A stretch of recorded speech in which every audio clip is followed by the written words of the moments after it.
Hey guys, this is Jay from JTVR.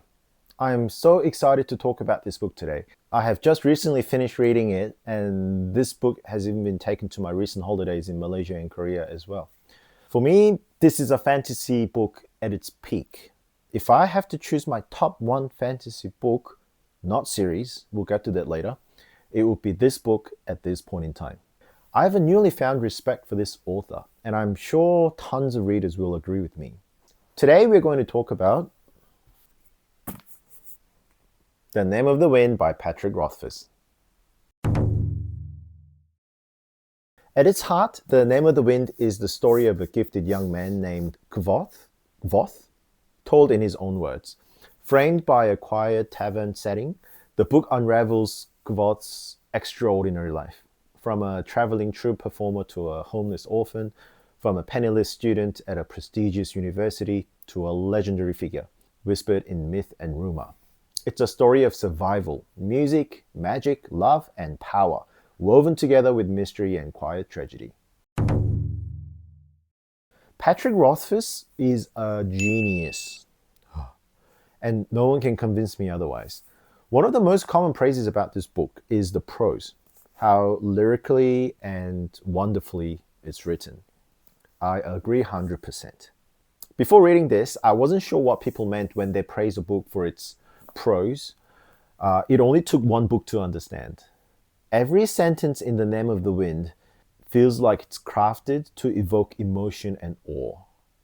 If most authors are reading their story to you, Rothfuss is singing it.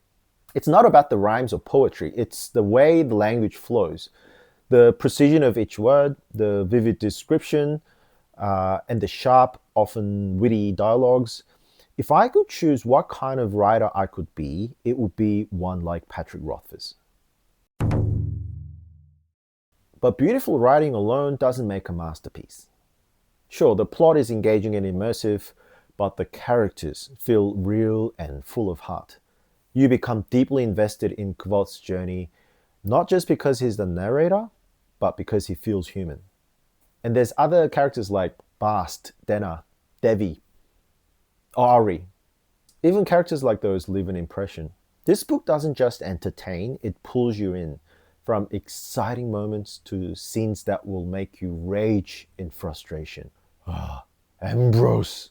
Everything hits harder than your average fantasy. What also stood out to me is the depth of knowledge infused into the story. Kvoth is skilled in music, acting, medicine, law, and even forms of science, all delivered in a way that feels believable. It's clear Rothfuss did his research, and that dedication shows. It's rare to find a fantasy novel where the world building includes not just magic, but believable systems of logic, chemistry, and culture. Now, this is a 100% 5-star book for me, maybe even a 6. But it's very rare for me to rate the first book of a series this highly. But I do admit this book may not be for everyone. The most obvious reason is that The Name of the Wind is part of a series, The Kingkiller Chronicle, that has not yet been finished. Only 2 main books are out, and the second one was released over 14 years ago. 14 years ago. Many now doubt the third will ever be published. And that was part of why I avoided reading it for so long. But now that I have, I honestly don't regret it. Even if the series never concludes, this first book is so powerful that it stands on its own. I can wait indefinitely if it means holding on to something this good. And in the meantime, I still have the second book, The Wise Man's Fear, to look forward to. Another factor is accessibility. While the prose is beautiful, that same beauty can sometimes make the book feel less direct. Readers who are newer to fantasy or prefer a faster, plot driven style might find it more demanding. But for me, this book is like the wind itself, something you feel and experience rather than something you try to catch. Let the story pass over you like a breeze. You don't need to grip every line, just feel the rhythm and trust it to carry you. Even days after finishing it, I still think about the characters. I miss them. Thankfully, I still have the Wise Man's Sphere to dive into, so I'll get to see them again at least once more. And knowing that might be the last time makes me want to savor every page even more. There's something bittersweet about reading a story that may never fully end, but maybe that's part of its beauty. These characters now live in my imagination.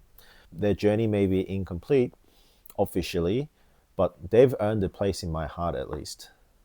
To this day, I've never called a fantasy book a masterpiece, I think. But The Name of the Wind deserves that title. This is a masterpiece. Thanks for spending time with me today. If you enjoyed this, feel free to like and subscribe for more reviews. I'll see you in the next one.